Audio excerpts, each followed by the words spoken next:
आपके साथ है। बहन कुमारी मायावती जी जिंदाबाद जिंदाबाद जिंदाबाद आदरणीय बहन कुमारी मायावती जी जिंदाबाद जिंदाबाद जिंदाबाद आदरणीय बहन कुमारी मायावती जी जिंदाबाद जिंदाबाद जिंदाबाद माननीय बहन कुमारी मायावती जी जिंदाबाद जिंदाबाद जिंदाबाद। बहन जी आप आगे बढ़े, हम आपके साथ हैं। बहन जी आप आगे बढ़े, हम आपके साथ हैं। बहन जी आप आगे बढ़े, हम आपके साथ हैं। धन्यवाद साथियों। माननीय बहन कुमारी मायावती जी हम सबकी नेता परम सम्मानीय। चुनावी जनसभा में इकट्ठा हुए बीएसपी के सभी छोटे बड़े पदाधिकारी एवं कार्यकर्तागण, आज आप लोग यहाँ अपने राजस्थान प्रदेश में विधानसभा के लिए हो रहे आम चुनाव में अपनी पार्टी के उम्मीदवारों के समर्थन में मुझे सुनने के लिए भारी संख्या में यहाँ इकट्ठा हुए हैं, तो उसके लिए मैं आप सभी लोगों का हार्दिक दिल से आभार प्रकट करती हूँ। और अब मैं सबसे पहले अपनी पार्टी के संबंध में ये कहना चाहूँगी कि हमारी पार्टी ये चुनाव आपके राजस्थान प्रदेश की अधिकांश विधानसभा की सीटों पर अकेले अपने बलबूते पर पूरी तैयारी व दमदारी के साथ लड़ रही है। अर्थात हमारी पार्टी ने इस चुनाव में यहाँ किसी भी पार्टी के साथ किसी भी प्रकार का कोई भी चुनावी समझौता आदि नहीं किया है। इसके साथ ही हमने बीएसपी से जुड़ने की तादाद को ध्यान में रखकर फिर उसी अनुपात में ही यहाँ सर्व समाज के लोगों को टिकट भी दिए हैं। लेकिन अब मैं इस हो रहे विधानसभा चुनाव में आप लोगों का ध्यान अपनी पार्टी बीएसपी को कामयाब बनाने के लिए कुछ ज़रूरी बातों की तरफ दिलाना चाहती हूँ। और इस संबंध में सबसे पहले मैं आप लोगों को ये कहना चाहूँगी कि अपने देश को आज़ाद हुए व भारतीय संविधान को भी लागू हुए अब वर्षों बीत चुके हैं, और इस लंबी अवधि में केंद्र व आपके प्रदेश में भी यहाँ विभिन्न विरोधी पार्टियों की सरकारें रही हैं। लेकिन दुख की बात यह है कि इस दौरान यहाँ सभी विरोधी पार्टियों की रही सरकारों में आपके प्रदेश सहित पूरे देश में भी सर्व समाज में से विशेषकर दलितों, आदिवासियों, पिछड़े वर्गों, मुस्लिम व अन्य धार्मिक अल्पसंख्यकों के साथ साथ गरीबों, मजदूरों, किसानों, छोटे व्यापारियों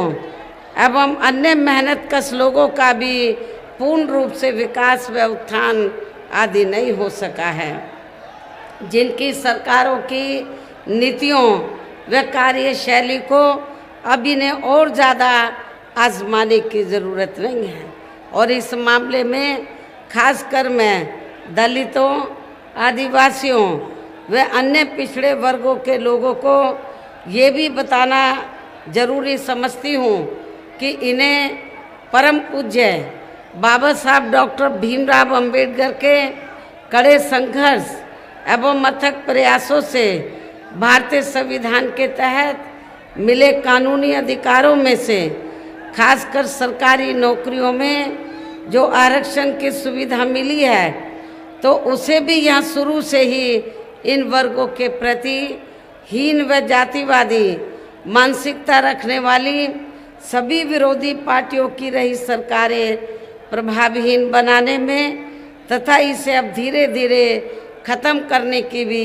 पूरी कोशिश में लगी हुई है। यही मुख्य वजह है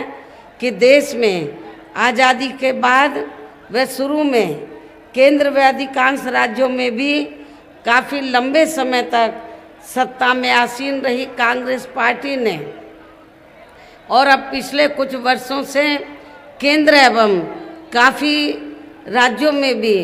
बीजेपी व अन्य विरोधी पार्टियों की भी रही सरकारों ने इनका यह आरक्षण का कोटा अभी तक भी पूरा नहीं किया है। पदोन्नति में आरक्षण को तो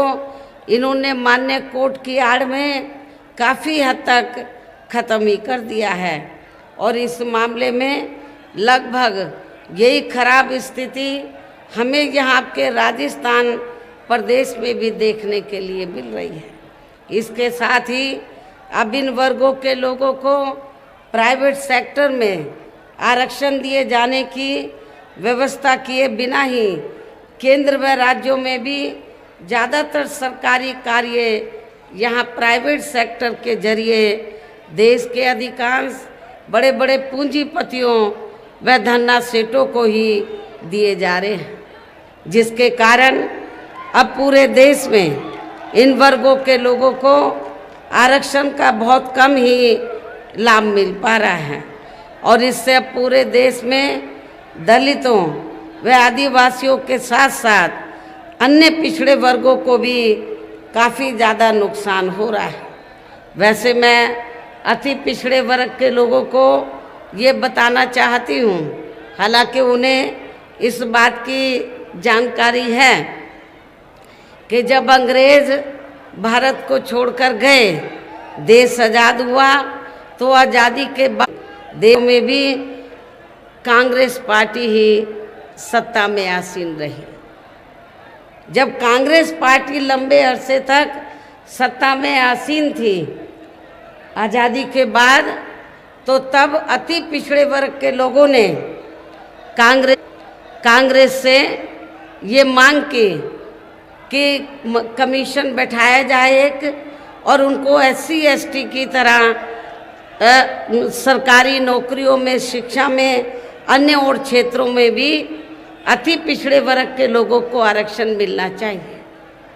पहले काका कालेलकर कमीशन बना, उसकी रिपोर्ट कांग्रेस ने रद्दी की टोकरी में डाल दी।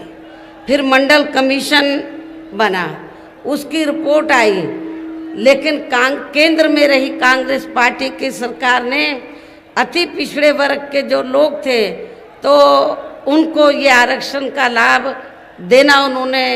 बेहतर नहीं समझा, और मंडल कमीशन की रिपोर्ट को लागू नहीं किया। तो तब हमारी पार्टी बनी थी, तो हमारी पार्टी ने पूरे देश भर में कांग्रेस पार्टी के खिलाफ अति पिछड़े वर्ग के लोगों को आरक्षण दिलाने के लिए, मंडल कमीशन की रिपोर्ट को लागू करवाने के लिए पूरे देश भर में आंदोलन किया, धरना प्रदर्शन किया। लेकिन कांग्रेस पार्टी जो आज अति पिछड़े वर्ग के लोगों को, खासकर अति पिछड़े वर्ग के लोगों को जो ये कह रही है, उनके नेता ये कह रहे हैं कि हम जातीय जनगणना चाहते हैं, तो ताकि अति पिछड़े वर्ग के लोगों को उनको उचित लाभ मिले उनके आबादी के हिसाब से। लेकिन मैं कांग्रेस के नेताओं से ये पूछना चाहती हूँ कि जब मंडल कमीशन की रिपोर्ट लागू कराने की बात आई तो आपने इसको लागू नहीं किया। तो इनके दो चेहरे हैं, अति पिछड़े वर्ग के लोगों के वोटों को लेने के लिए आज ये जातीय जनगणना की बात कर रहे हैं, और जब मंडल कमीशन की रिपोर्ट आई तो उसको इन्होंने लागू नहीं किया, और अति पिछड़े वर्ग के लोगों को कांग्रेस पार्टी की सरकार ने आरक्षण का लाभ नहीं दिया। जबकि अन्य पिछड़े वर्गों के लोगों को ये भी मालूम होना चाहिए, इन्हें मंडल कमीशन की रिपोर्ट के तहत आरक्षण की सुविधा केंद्र में कांग्रेस पार्टी की रही सरकार में नहीं मिली है, बल्कि BSP के कड़े संघर्ष एवं अथक प्रयासों से ही केंद्र में रही श्री BP सिंह की सरकार में इन्हें ये आरक्षण की सुविधा मिली है, जिसका अब यहाँ जातिवादी विरोधी पार्टियों की सरकारें इन्हें पूरा लाभ नहीं दे पा रही हैं। इसके साथ ही श्री बीपी सिंह की सरकार में इन वर्गों के मसीहा परम पूज्य बाबा साहब डॉक्टर भीमराव अंबेडकर को भी यहाँ भारत रत्न की उपाधि से सम्मानित किया गया, जिसके लिए वो हर प्रकार से पात्र भी थे, जो बहुत पहले ही इनको ये सम्मान मिल जाना चाहिए था, जिसके लिए विशेषकर कांग्रेस पार्टी प्रमुख तौर से जिम्मेवार व कसूरवार भी है। कांग्रेस जब केंद्र में थी, हमारे लोगों ने, बाबा साहब के अनुयायियों ने उनसे ये बहुत सिफारिश की, उनसे मांग की कि बाबा साहब को भारत रत्न की उपाधि से सम्मानित किया जाए, लेकिन कांग्रेस ने सम्मानित नहीं किया। तो तब आगे जाकर तो बीएसपी के अथक प्रयासों से श्री बीपी सिंह की सरकार में परम पूज्य बाबा साहब डॉक्टर अंबेडकर को भारत रत्न की उपाधि से सम्मानित किया गया। इससे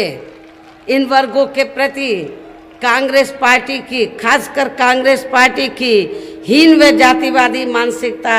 साफ झलकती है, जिस कांग्रेस पार्टी ने फिर इनके कारवां को आगे बढ़ाने वाले व हर मामले में समर्पित व्यक्तित्व मान्यवर श्री कांशीराम जी के देहांत होने पर केंद्र में रही इसी कांग्रेस पार्टी की सरकार ने इनके आदर सम्मान में एक दिन का भी राष्ट्रीय शोक घोषित नहीं किया था। यहाँ मैं इन वर्गों के मामले में ये भी कहना चाहूँगी, केंद्र द्वारा अभी हाल ही में देश की लोकसभा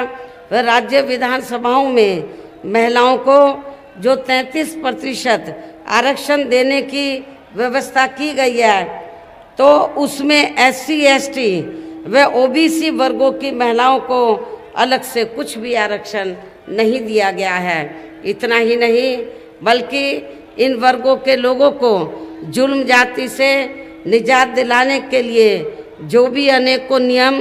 व कानून आदि बने हैं, तो उन पर भी केंद्र व अधिकांश राज्यों की भी सरकारें सही से अमल नहीं कर पा रही हैं, जिससे अब यहाँ खासकर दलितों व आदिवासियों एवं अन्य पिछड़े वर्गों के ऊपर शोषण करने वाले लोगों का मनोबल और भी ज़्यादा बढ़ रहा है। और ये सब हमें यहाँ आपके राजस्थान प्रदेश में भी काफ़ी कुछ देखने के लिए मिल रहा है। इसी प्रकार हमें पूरे देश में मुस्लिम व अन्य धार्मिक अल्पसंख्यक समाज के लोगों की भी हालत कोई खास अच्छी नज़र नहीं आती है। इनके साथ साथ अपर कास्ट समाज में से खासकर गरीब लोगों की भी आर्थिक स्थिति अभी भी पूरे देश में यहाँ काफ़ी ज़्यादा खराब व दयनीय ही बनी हुई है। और देश में पहली ये पार्टी थी बीएसपी, जिसने अपर कास्ट समाज में से गरीब लोगों को आर्थिक आधार पर आरक्षण देने के लिए केंद्र की सरकार से वकालत की थी। इनके अलावा आपके प्रदेश सहित पूरे देश में सर्व समाज में से विशेषकर यहाँ गरीब, मजदूर, किसान, कर्मचारी, व्यापारी एवं अन्य मेहनतकश लोग भी अपनी विभिन्न समस्याओं को लेकर अभी भी हमें काफ़ी ज़्यादा दुखी ही नज़र आ रहे हैं। और इनमें से किसान वर्ग तो केंद्र की वर्तमान भाजपा सरकार द्वारा बनाई गई उनकी गलत नीतियों के कारण काफ़ी ज़्यादा परेशान व आंदोलित भी रहा है। लेकिन इन सब की मुख्य वजह हमारी पार्टी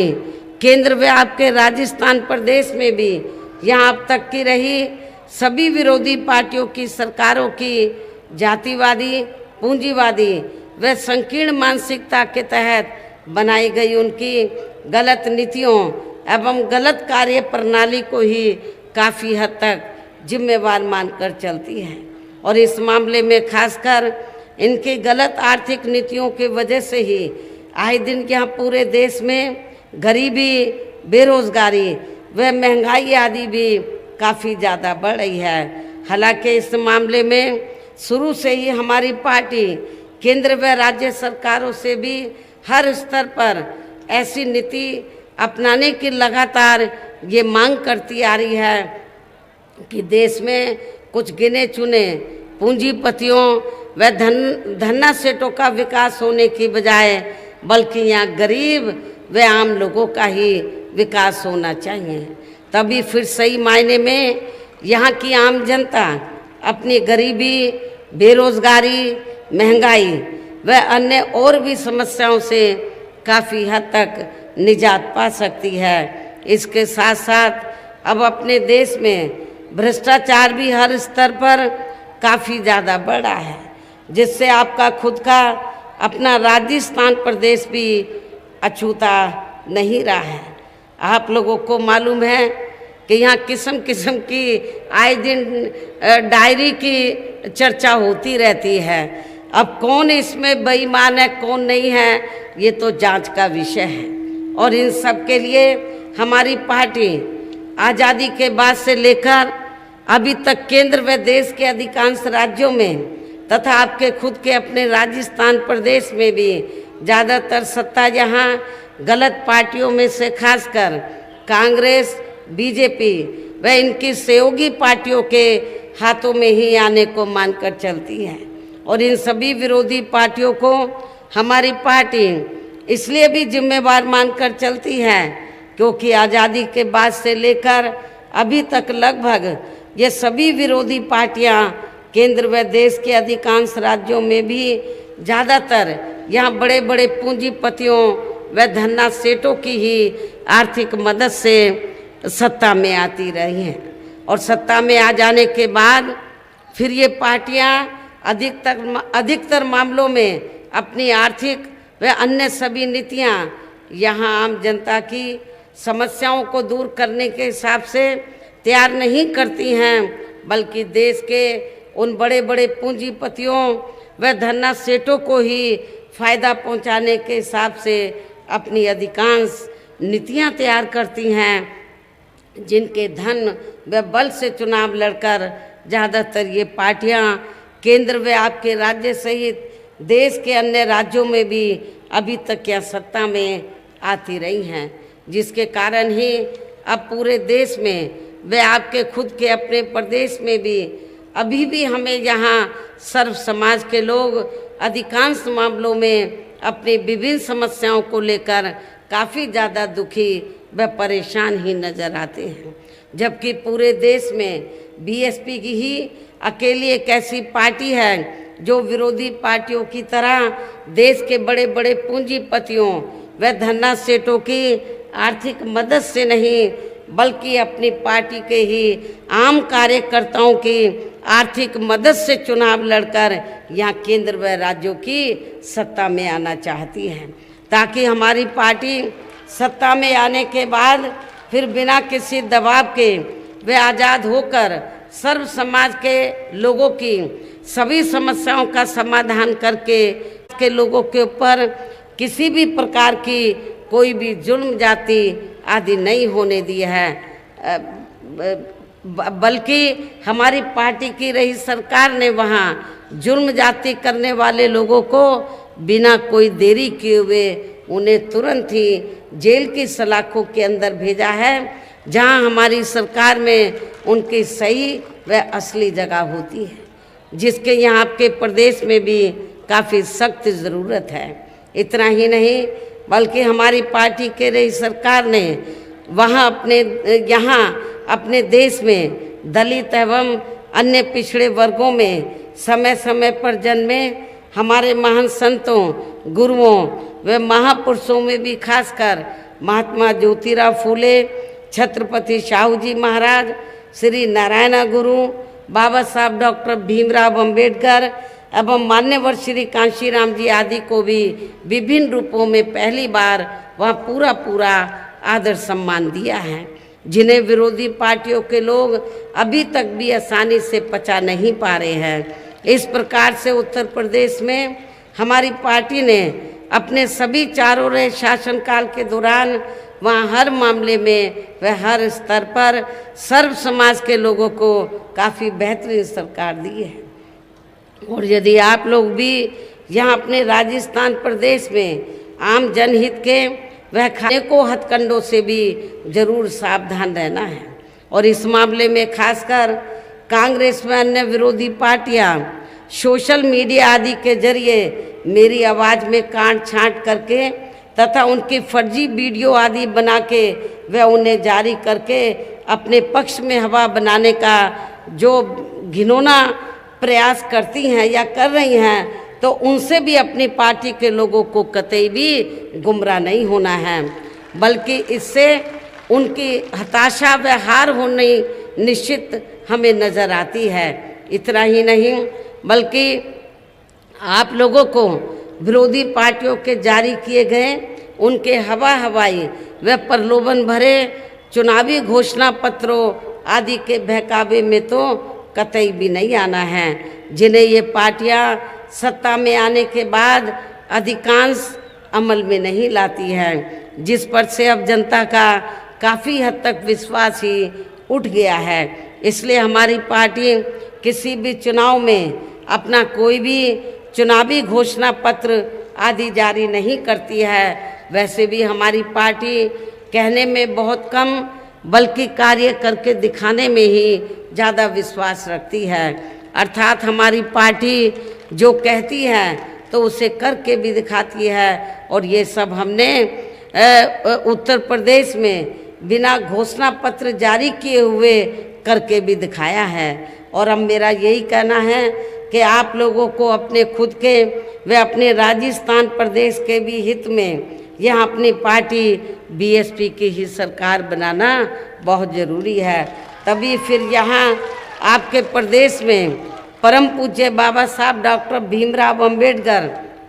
एवं मान्यवर श्री कांशीराम जी आदि का भी अधूरा रहा सपना जरूर साकार हो सकता है, जिन्होंने कदम कदम पर अनेकों कष्ट झेलकर अपनी पूरी जिंदगी यहाँ खासकर कमज़ोर एवं उपेक्षित वर्गों के लोगों को अपने पैरों पर खड़ा करने के लिए समर्पित की है,